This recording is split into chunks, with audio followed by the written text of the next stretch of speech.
ନାହିଁ ନାହିଁ ନାହିଁ ଏ ତ ଓଡ଼ିଶା। କାହିଁକି ଆପଣମାନେ ପୁଣି ଭୁଆଁ ବୁଲାଉଛନ୍ତି?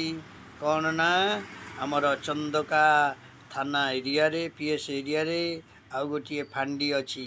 ସେଇ ଫାଣ୍ଡିଟିର ନାଁ କ'ଣ ନା ମେଣ୍ଢାଶାଳ ଫାଣ୍ଡି। ଆଜ୍ଞା, ସେ ମେଣ୍ଢାଶାଳ ଫାଣ୍ଡିକି ଚଲାଉଛନ୍ତି କେଉଁ ବ୍ୟକ୍ତି? ଥରେ ଆପଣ ତର୍ଜମା କରିଛନ୍ତି। ସେଠିକାର ଗ୍ରାମବାସୀମାନେ ବହୁତ ଇତସ୍ଥିତ ଭାବରେ ଅଛନ୍ତି।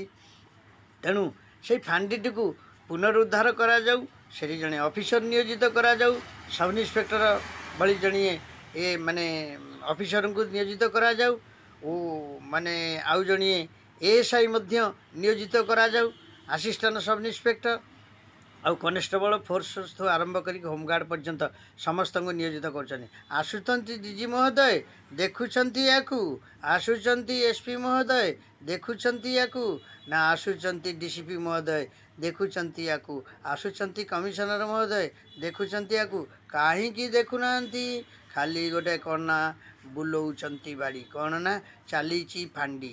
ଆଜ୍ଞା, ଲୋକ କହୁଛନ୍ତି ଚାଲିଛି ଫାଣ୍ଡି, କିନ୍ତୁ ଲୋକଙ୍କ ଡ୍ୟାସ୍କୁ ଡ୍ୟାସ୍।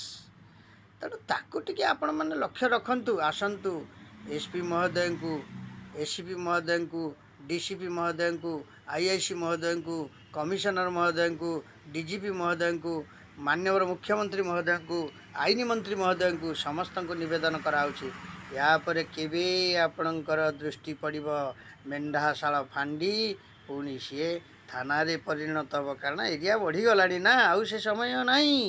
ଆପଣ ୟାକୁ ପୂର୍ବରୁ ସୁରକ୍ଷିତ କରନ୍ତୁ, ନହେଲେ ସେଠିକା ଲୋକମାନେ ଯେଉଁ ପପୁଲାରିଟି ଅଛି ଆପଣଙ୍କର ପୋଲିସଠୁ ମାନେ ସେମାନେ ବେଶୀ ବଢ଼ି ଯାଉଛନ୍ତି। ନାହିଁ ନାହିଁ ନାହିଁ ଏ ଓଡ଼ିଶା, ୟାକୁ କେବେ ଲକ୍ଷ୍ୟ ପଡ଼ିବ?